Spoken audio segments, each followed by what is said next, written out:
আমি ফার্স্ট এখানে গুগলে এসে সার্চ দিব Facebook cover photo size. Sorry, ভুল হয়েছে, যাই হোক।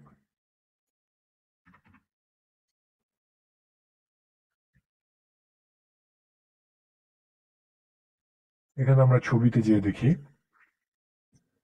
এখানে দেখুন ফেসবুকের ফটো কভার সাইজ হচ্ছে, এইদিকে চওড়া হচ্ছে 851 পিক্সেল এবং এইদিকে লম্বা হচ্ছে 315 পিক্সেল। ঠিক আছে, তো আমরা এইভাবে ফটোশপে একটি ক্রপ করে এটা ক্রপ করব।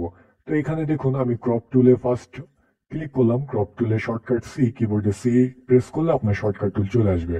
এখানে দেখুন, এখানে এই দুইটা অপশন আছে, এখানে হোয়াইট এবং এটা হাইটের অপশন। তো আমাদের হোয়াইট ছিল 851 এবং হাইট ছিল 315। ওকে, এই দেখুন এটা আমার চলে আসছে। এখন আমি যদি মাউসের লেফট বাটন ধরে আমি এইটা ছবি উপরে নিচে করতে পারবো। এখন আমি চাচ্ছি যে এইটুকু আমি দেব। এখন আমি কিবোর্ডের ইন্টার প্রেস করব, আর এইখানে এইটি চিহ্নতে আমি বা এইখানে এই ডান চিহ্নতে আমি ক্লিক করব। আমি এখানে ক্লিক করলাম বা কিবোর্ডে ইন্টার প্রেস করলাম। এখন আমি সেভ করব। কিবোর্ডের কন্ট্রোল শিফট এস, এতে সেভ অ্যাস। কিবোর্ডের কন্ট্রোল শিফট এস প্রেস করলে সেভ অ্যাস হবে। এখানে আমি জেপিজি, যেহেতু আমি ওয়েবে দিব যে কভার ফটোতে, সো ফটো তো জেপিজি হতেই হবে। এখানে আমি সেভ করলাম। ওকে, এখন আমি আমার প্রোফাইল পিকচারে যাই। তো এইখানে আমি আপলোড করব, আপলোড ফটো। এখানে আমি এই যে আমরা যেটা ক্রপ করছি ওইটা আমি এখানে সেট করলাম। এখন এখানে দেখুন কোনো রকম আমার বাড়তি কোনো অংশ থাকে নাই। আমি যেইটুকু সাইজ দিছি সেইটুকু আমি এখানে বসে গেছে। সো আশা করি বুঝতে পেরেছেন, এখানে সেভ চেঞ্জ দিলে সেভ চেঞ্জ হয়ে যাবে। তো এটা হচ্ছে ক্রপ টুলের কাজ, যে যে কোনো ছবি আপনি সাইজ দিয়ে ক্রপ করতে পারবেন। এবং এটা আমি আন্ডু দেই। এখন ক্রপ টুলের আরেকটি কাজ আছে, যে আপনি এখানে এটা সিলেক্ট করে দিতে হবে।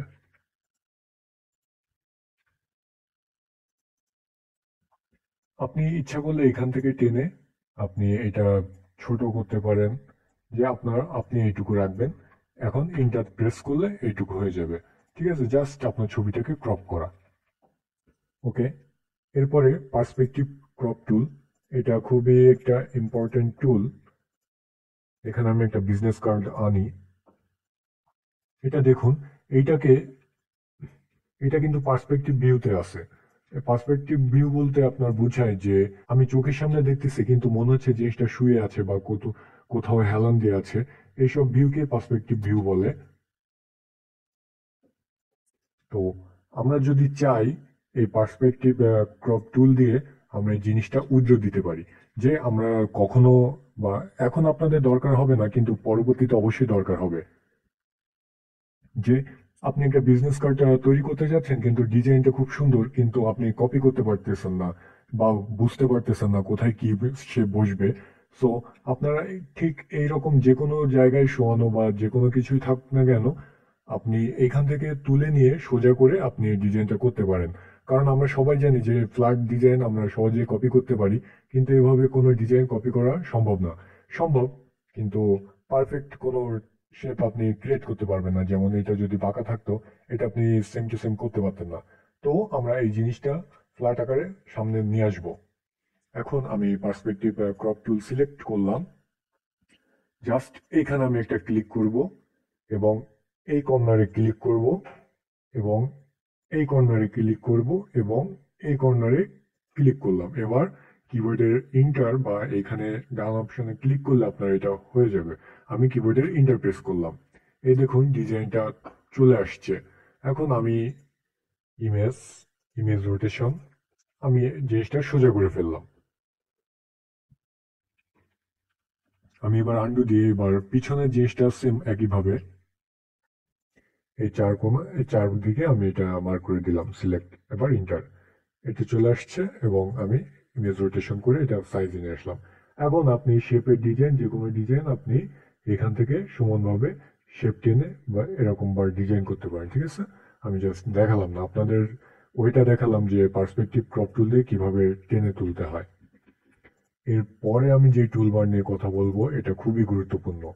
আমরা যারা গ্রাফিক ডিজাইনার তারা আসলে এটা হাস্যকর বিষয় যে স্লাইস টুল এটা আমরা অনেকেই জানি না এটার মূলত কাজ কি। এটা অনেক ট্রেনিং সেন্টারে অ্যাভয়েড করে চলে, কিন্তু এটা খুবই গুরুত্বপূর্ণ কাজ আপনি যদি ইউআই ইউএক্স ডিজাইনার হয়ে থাকুন। তারপরে এটা লাগে না আপনার, এটা তেমন লাগে না, কারণ এটা মূলত ব্যবহৃত হয় যারা ওয়েব টেমপ্লেট ফটোশপে পিএইচডি টেমপ্লেট ডিজাইন করে। তারা এই ফটোশপের মাধ্যমে ওয়েবসাইট টেমপ্লেটটা রেডি করে ফেলতে পারে। যেমন আমি আমি একটা সাইটে গেলাম, এইখানে এটা সাব পেজ বলে, এই সাব পেজে আমি ক্লিক করলাম, এই পেজে চলে আসছে। আমি এই পেজে ক্লিক করলাম, এই পেজে চলে আসছে। যে হোম পেজের ডিজাইন করলাম, হোম পেজ থেকে আমি সাব মেনুতে ক্লিক করলাম, ওই পেজে চলে যাবে। তো এইসব স্লাইসের মাধ্যমে ফটোশপে খুব সুন্দরভাবে এই টেমপ্লেট গুলো আপনার ক্লায়েন্টকে দেখানো যায় যে আপনি এখানে ক্লিক করলে আপনার এইটা আসবে, খুব সুন্দরভাবে আপনি দেখাতে পারবেন। ওইটা পিএইচডি টেমপ্লেটে সে হয়তো বা বুঝবে না, বা সে ক্লিক করে করে বিস্তারিতভাবে একেবারে পিওর ভাবে লাইভ দেখবে একটা সাইটের মতন। এটা স্লাইস টুল দিয়ে করা যায়। কিন্তু আমরা গভীরে যাব না, এই টুলবারটা আমি তখন দেখাবো যখন আমরা ওয়েব টেমপ্লেট ডিজাইন শুরু করব, তখন আমরা শেষের দিকে এই টুলের বিস্তারিত একটা টিউটোরিয়াল করব। সো এই টুলের বেসিক কাজটা আমি দেখাচ্ছি, যে ডিভাইড করা। ছবি, যে কোনো ছবি আপনি ডিভাইড করতে পারেন। এখানে এই টুলটা সিলেক্ট থাকা অবস্থায় আপনি এইখানে রাইট বাটনে ক্লিক করবেন, এখানে ডিভাইড স্লাইস, এখানে ক্লিক করবেন, এখানে 3, আপনি 5, যে এখানে হরিজন্টাল মানে এইটা, এখানে 5টা দেখুন, 1টা 2টা 3টা 4টা 5টা। এখানে আমি যদি 3টা দিই, এখানে 1টা 2টা 3টা। আর আমি যদি চাই যে ভার্টিক্যাল মানে লম্বার দিকে কলাম, 1টা 2টা 3টা, আমি যদি এখানে 4টা চাই, আবার হরিজন্টাল যদি 4টা চাই, তো এই দেখুন 4টা 4টা চলে আসছে। ওকে দিলাম। এখন এটা ভাগ হয়ে গেছে, ঠিক আছে। এখন ফাইল, সেভ ফর ওয়েব, এখানে সেভ ফর ওয়েবে গেলাম। এখানে আমি একটু এখানে জুম, এখানে দেখুন মাইনাসে ক্লিক করলে এটা ছোট হয়ে গেল। এখানে আমি দেখুন ছবি কিন্তু পার্ট পার্ট ভাগ হয়ে গেছে। ওকে, এখানে জেপিজি দিলাম, সেভ, আমি ডেস্কটপে সেভ করলাম, সেভ। ওকে, এটা ডেস্কটপে সেভ হয়ে গেল। এখন এটা দেখুন অটোমেটিক একটা ফোল্ডার ক্রিয়েট হয়ে সেভ হয়েছে। তো এখানে এই দেখুন সব ছবি পার্ট বাই পার্ট আমরা যতগুলো ডিভাইড করছিলাম ততগুলো এখানে পার্ট বাই পার্ট চলে আসছে। এই দেখুন, এই যে, ঠিক আছে। এটা হচ্ছে স্ল্যাশ টুলের কাজ, যে ডিভাইড করা। এটা হচ্ছে, এটা দিয়ে যে কখন কার কি কাজে লাগে এটা বিস্তারিত আসলে বোঝা যায়। তারপর যদি কখনো এইরকম কাজ আসে যে ভাগ করতে হবে পাজেলের মতন, তো এটা আপনি এই স্লাইস টুল দিয়ে করতে পারেন। ওকে, এটা ডিলিট করে দিই। সো এটা আমি কেটে, আর এটা হচ্ছে সিলেক্ট টুল। এখানে দেখুন এই টুলটা সিলেক্ট করে ডবল ক্লিক করলে এই যে ওয়েবসাইটের যেভাবে ইউআরএল, এখানে মেসেজ টেক্সট, অল্টার ট্যাগ, আপনি এ টু জেড সব এখানে করতে পারবেন। এইটা আমরা বিস্তারিত আমরা দেখব ওয়েব টেমপ্লেটের টিউটোরিয়ালের শেষে। খুব সুন্দর একটি টিউটোরিয়াল করব এটা নিয়ে। যাই হোক, এই ছবিটা আমি কেটে দিই। এই টুলবারটা, প্রথম টুলবারটা শেষ। এখন আমরা সেকেন্ড টুলবারে যাব। ফার্স্ট হচ্ছে আই ড্রপার টুলস, খুবই একটা ইম্পর্টেন্ট টুল গ্রাফিক্স ডিজাইনারদের জন্য, ঠিক আছে। সো আমি একটা নতুন একটা পেজ নিলাম, কন্ট্রোল এন এবং ইন্টার প্রেস করে আমি একটা নতুন পেজ নিয়ে আসলাম। এখন এইখানে আমি চাচ্ছি যে একটু বড় করি। আমি চাচ্ছি যে এর হেয়ারের যে কালারটা আছে আমার কাছে খুবই ভালো লাগতেছে। এই কালারে আমি একটা শেপ ক্রিয়েট করব, বা লেয়ারে আমি একটা কালার নিব সেম এই কালারে। এখানে দেখুন আমি আই ড্রপার সিলেক্ট থাকা অবস্থায়, আর আই ড্রপার টুলস এর শর্টকাট কি হচ্ছে আই। এখানে আই ড্রপার টুল সিলেক্ট থাকা অবস্থায় আমি ক্লিক করতেছি, আর এইখানে দেখুন এখানে ওই কালারটা পিক হচ্ছে। আমি এই চোখের এইখান থেকে কালার নিলাম, এই কালারটা পিক হচ্ছে। আমি সোয়েটারের কালার নিলাম, এই কালারটা পিক হচ্ছে। আমি এখানে একটা লেফট বাটনে এখানে নিয়ে ক্লিক করলেই এখানে আপনার কালারটা পিক হয়ে যাবে। আমি এই কালারটা চাচ্ছি, পিক হয়ে যাবে। ওকে, সো আমি এই চুলের এই কালারটা নিলাম, এখানে দেখুন এটা কালার কোড, ঠিক আছে। সো আমি এই কালারটা নিলাম এখানে জাস্ট, বা আমি ফেসের কালারটা নিলাম এখানে। আমি মার্কি টুলস নিয়ে আমি আমি কিবোর্ডের অল্টার ব্যাক স্পেস, যেহেতু আমরা এটা ফরগ্রাউন্ড কালারে পিক করছি, so alter back space, sorry, alter back space. এখন এইখানে ক্লিক করলে ব্যাকগ্রাউন্ড কালারটা উপরে চলে আসবে। ক্লিক করলাম, এই দেখুন হোয়াইট উপরে চলে আসছে। এখন আমি আই ড্রপার টুলস নিলাম, এখন আমি এই কালারটা পিক করব। এই কালারটা ক্লিক করার সাথে সাথে পিক হয়ে যাবে। ওকে, এখন আমি আরেকটা সিলেক্ট করলাম, কিবোর্ডের অল্টার ব্যাক স্পেস দিলাম। ঠিক আছে, যেহেতু এটা ফরগ্রাউন্ডে আছে, অল্টার ব্যাক স্পেস, আবার এটা সিলেক্ট করে control back space, background colour চলে আসলো। সিলেক্ট করে অল্টার ব্যাক স্পেস ফরগ্রাউন্ড। ঠিক আছে, সো এইভাবে কালার পিক করতে হয়।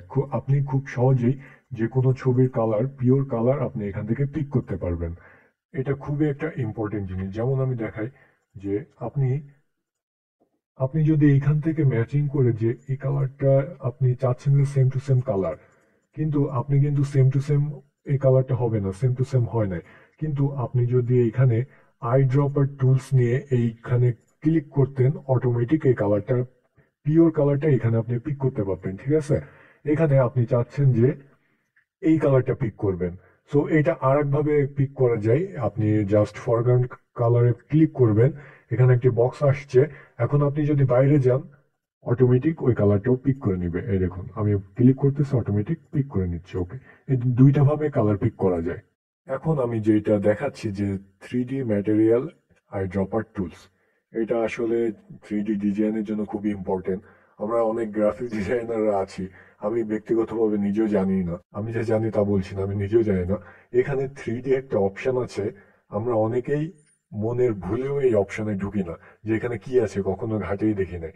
সো এখানে আমি একটু দেখি, আমি একটু নিউ পেজে যাই, একটা কপি করলাম কিবোর্ডের এই লেয়ারটা। আমি কিন্তু এখানে নিউ লেয়ার নিই নাই, এখানে আমি কিবোর্ডের লেয়ার কপি করছি কিবোর্ডের কন্ট্রোল জে দিয়ে, ডুপ্লিকেট কন্ট্রোল জে। ঠিক আছে, এখানে দুইটা লেয়ার, জাস্ট আমি এখানে অল্টার ব্যাক স্পেস দিয়ে কালারটা নিলাম এবং এই লেয়ারে আমি আরেকটা কালার নিলাম, এই যে অল্টার ব্যাক স্পেস দিয়ে আমি এই কালারটা নিলাম। সো এইটা দেখুন, আই ড্রপার টুলস আসলে সবসময় আসে না। দেখুন আমি এটা ক্লিক করতেছি কিন্তু এখানে আসতেছে না। এটা তখনই আসবে যখন আপনি 3D অপশন থেকে কোনো 3D কোনো কিছু ক্রিয়েট করবেন। এখানে দেখুন আমি খুব সহজে আমি এটা ক্রিয়েট করে ফেলছি। এটা কিভাবে করলাম এটা তেমন দেখার দরকার নাই, এটা 3Dর কাজ, এটা অনেক কাজ আছে, এটা পরে নিয়ে এগুলো নিয়ে বিস্তারিত টিউটোরিয়াল করব। এখন দেখুন এখানে আইড্রপার অপশন কিন্তু আসছে, তো এটা হচ্ছে 3D, সো 3D অপশনেই তো কাজ। আর এখানে আইড্রপার টুলস ক্লিক করলে এখানে আপনি কিছু প্যাটার্ন পেতেন বা কিছু অপশন পেতেন, ডিজাইন এখানে ক্লিক করলে এটা সেম টু সেম হয়ে যেত। ওকে, সো আমার এখানে আসলে আমি ফটোশপ CS6 দিয়ে দেখাচ্ছি, তো অরিজিনাল ভার্সন না, এক্সটেন্ড যে ভার্সনটা আছে ওইটা। সো আমার এখানে কিছু শো করতেছে না। আমি আসলে আন্তরিকভাবে দুঃখিত এটা না দেখানোর জন্য, তবে আমি পরবর্তীতে 3D টিউটোরিয়ালে আমি এগুলো A to Z আমি দেখাবো। এটা আমি আমার পিসিতে উইন্ডোজের একটু সমস্যা হয়েছে, যা ঠিক হচ্ছে না। আমি খুব সহজেই ঠিক করে আমি ফটোশপ সিসি দিয়ে আমি টুল যতটা পারি আমি দেখিয়ে দেব। ওকে, যাই হোক, এটা আসলে অন্য অপশন, এটা পরে আমি দেখাবো 3D সময়। এখন এখানে দেখুন কালার স্যাম্বলার টুল, এখানে আপনি চাচ্ছেন যে 4-5টা কালার আপনি পিক করবেন এবং কালার কোডটা কপি করবেন। এই দেখুন এখানে যে কালারটা আছে এইটা হচ্ছে এই কালার কোড, এইটা আমি যদি কপি করে আমি এইখানে নতুন করলাম, আমি এইখানে ব্যাকগ্রাউন্ড কালারে আসলাম, এখানে পেস্ট করে দিলাম। ওকে, দেখুন সেম টু সেম কালার চলে আসছে। এখন অল্টার ব্যাক স্পেস দিলাম, চলে আসলো। ঠিক আছে, তো এই কালার কোড আপনার প্রায় জায়গায় কাজে লাগে। তো এইখানে দেখুন, এখানে কালার সামলার টুল, এখানে আপনি ক্লিক করবেন, এই যে এই কালারটা আপনার একবার পিক হয়ে গেছে, এই যে কালার কোড। এখন আপনি চাচ্ছেন যে এই কালারটা আপনার বসাতে যে 4-5টা কালার দরকার, সো এখানে আপনি সিলেক্ট করে রাখুন। এখন সরি, কালার কোড আমরা রাখছি এখানে। এখানে দেখুন আর মানে রেড 57% আছে, গ্রিন 49% আছে, এটাও সেম। তো 5, এখানে আমি কালারটা নিলাম, এখানে দেখুন রেড 59, এখানে 3939। ওকে, এই দেখুন ওই কালারটা পিক হয়ে গেল। আমি এবার কন্ট্রোল ব্যাক স্পেস দিয়ে আমি কালারটা নিয়ে আসলাম। সো এটা হচ্ছে এখানে কালার সামার টুল দিয়ে আপনি এটা করতে পারেন। আমার চাচ্ছি যে এই কালার কোডটা, এই দেখুন সেকেন্ড টাইম আমি যখন এই যে ফার্স্ট সেকেন্ড, এখানে সেকেন্ড হ্যাশট্যাগ দিয়ে ফার্স্ট সেকেন্ড দেওয়া আছে, আমি থার্ড এটা পিক করলাম, এই কালার কোডটা। এখানে দেখুন থার্ড, এটা এখানে হ্যাশ দিয়ে 3 লেখা, মানে এটা থার্ড। এখানে কালার কোড আসছে আর আছে, মানে রেড আছে 209%-এ, আর গ্রিন আছে 221%-এ বা 221 বলতে পারেন, আর ব্লু আছে 233-এ। ওকে, এটা আপনারা জাস্ট এখানে আপনি সিলেকশন নিয়ে এখানে সেম ওইভাবে দিয়ে দেবেন, রেড 233। এখানে আমি দেখাচ্ছি এমনি জাস্ট কালার কোড নিয়ে। এখনো যে কালারটা চলে আসলো এই কালারটা আপনি এখানে বসিয়ে দিলেন, ঠিক আছে। এটা হচ্ছে কালার কোড দিয়ে পিক করা বা কালার স্যাম্পলার দিয়ে এইভাবে আপনি 2-3টা কালার কোড সহজে দেখতে পারেন এখানে। এখন আমি কেটে দিই, কন্ট্রোল ওপেন দিয়ে আমি কন্ট্রোল ও দিয়ে ওপেন করলাম। এখন এখানে দেখতে পারতেছেন আরেকটা টুল, রুলার টুল। রুলার মানে স্কেল আমরা তো জানি। এখানে আমি চাচ্ছি যে আমার অনেক সময় ডিজাইন দেখার দরকার হয় যে এইখান থেকে এই পর্যন্ত কতটুকু ওয়াইড আছে বা হাইট আছে, এখানে A to Z ইনফরমেশন আপনি এখানে দেখতে পারবেন। এখানে দেখুন রাইট আছে বা অ্যাঙ্গেল আছে কতটুকু, এখানে অ্যাঙ্গেল 0.9 ডিগ্রি। এখানে শিফট প্রেস করে আপনি ক্লিক করবেন, সোজা এটা সোজা হয়ে গেছে। এখানে অ্যাঙ্গেল আছে 0। এখানে এখানে এক্স ওয়াই দেখতে পারতেছেন, এটা ডাইমেনশন, ফুল ডাইমেনশন, হোয়াইট হাইট বিস্তারিত এখানে আছে। এখানে কোনো হাইট নাই। সো এইটা বিস্তারিত স্কেল টুল, আপনি এই রুলার টুল দিয়ে বিস্তারিত এখানে দেখতে পারেন এই ইনফোতে। এরপরে আমরা আসি নোট টুল। যে আমি একটা খুবই গুরুত্বপূর্ণ ডিজাইনে কাজ করতেছি, আর যে আপনার এখানে আপনি নোট টুল নিয়ে এখানে ক্লিক করলে এখানে আপনি আপনি একটু বাইরে যাবেন এবং আপনার ক্লায়েন্ট মেসেজ দিয়ে গেছে যে এটা করবে। তো আপনার পরে মনে নাও থাকতে পারে যে এই যে আপনি ইটিসি আপনি এখানে নোট করে রাখলেন এবং এখানে 2টা নোট করে রাখলেন, এখানে সেভ করে রাখলেন, ঠিক আছে। তো এখানে আপনি এটা দেখলে আপনার মনে পড়বে যে এটা কোনো কিছু, এখানে ডবল ক্লিক করলেই এই নোটটা আপনার সামনে হাজির হয়ে যাবে। এটা অনেক সময় লাগে, তবে এটা না পারতে কেউ ইউজই করে না। যাই হোক, এটা হচ্ছে নোট টুলের কাজ। এরপরে কাউন্ট টুল। কাউন্ট টুল হচ্ছে একটা টুল যেটাকে আপনার কাউন্ট করবে। যেমন আমি বিজনেস কার্ডে মনে করি আমার 1 2 3 4 স্টেপ বাই স্টেপ কোনো কিছু আছে। সো আমি এখানে ক্লিক করলাম 1। এখানে দেখুন কালারটা বোঝা যাচ্ছে না। সো এখানে আপনি যখন এই কাউন্ট টুলে ক্লিক করবেন, কাউন্ট অর্থ কোন আমরা সবাই জানি, এখানে কালারটা আপনি ব্ল্যাক করে দিলেন। ওকে, এখানে অন, এখানে পিক হয়ে গেছে। এই যে 1 2 3 4 5 6 7 8। আবার চাচ্ছি যে এগুলা কিছু পয়েন্ট আপনি অটোমেটিক মাউসের লেফট বাটনে ক্লিক করে পয়েন্টগুলো অটোমেটিক ক্লিক হয়ে যাবে। এখন আপনি কিন্তু এটা যদি ভাবেন যে সেভ করলেও থাকবে, আসলে ভুল। এটা আমি সেভ করলাম, এই যে এই দেখুন এটা কিন্তু হয় নাই।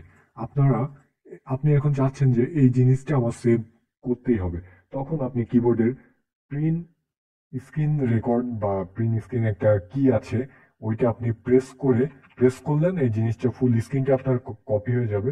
এবং নিউ পেজে নিলেন, কন্ট্রোল V মানে পেস্ট করলেন, এখানে মার্কি টুল দিয়ে সিলেক্ট করে কাট করলেন, কন্ট্রোল N দিলেন, নিউ পেজে গেলাম, ইন্টার প্রেস করলেন, পেস্ট ওপেন হলো, কন্ট্রোল V তে পেস্ট করলেন, এই দেখুন এটা চলে আসছে। এবার কন্ট্রোল Shift S এ আপনি সেভ করলেন। আমি যদিও ফার্স্ট বলছি, বুঝতে সমস্যা হলে বারবার টেনে দেখবেন। এখন এই দেখুন আমার এটা সেভ হয়ে গেছে, ঠিক আছে। এভাবে আপনারা এটা সেভ করতে পারেন। ও সরি, আমার ভুলে গেছে, এটা কিবোর্ডের কন্ট্রোল A প্রেস করে আপনারা এই জিনিসটা কপি করতে পারেন। কিবোর্ডের কন্ট্রোল A প্রেস করে কন্ট্রোল Shift C, ফুল লেয়ার ধরে কপি হয়ে যাবে। এখানে পেস্ট করলে সেম টু সেম পাবেন, ঠিক আছে। এই দুইটা ভাবে আপনি করতে পারেন। ওইটা আমি বেশি ঘুরিয়ে ফিরিয়ে দেখেছি, এটা খুব ইজি অপশন। কিবোর্ডের কন্ট্রোল A প্রেস করবেন, কন্ট্রোল A সিলেক্ট করলেন, ফুল সিলেক্ট করলেন, কিবোর্ডের কন্ট্রোল Shift C, মানে ফুল কপি হয়ে গেল, ঠিক আছে। এরপর পেস্ট হলে পেস্ট হয়ে যাবে। তো আমরা এই দুইটা টুলবারের মধ্যে বেশ কয়েকটা টুলসের কাজ আমরা দেখে ফেললাম। তো আশা করি বুঝতে পেরেছেন কোথায় কোন টুল ব্যবহার করতে হবে, এটা সম্পূর্ণ আপনাদের কাছে, কারণ আপনারাই ভালো করে বুঝবেন যে কোন জায়গায় কোন টুল ইউজ করতে হয়। এটা অটোমেটিক আপনাদের ভিতর চলে আসবে। তো আমরা ইতিমধ্যে এই 6টা টুলবারের কাজ দেখিয়ে দিয়েছি। 6টা টুলবারের মধ্যে আরো অনেকগুলো টুলস ছিল, সো এগুলো আপনারা বাসায় বারবার প্র্যাকটিস করবেন, তাহলে আপনাদের ভালো আইডিয়া হয়ে যাবে।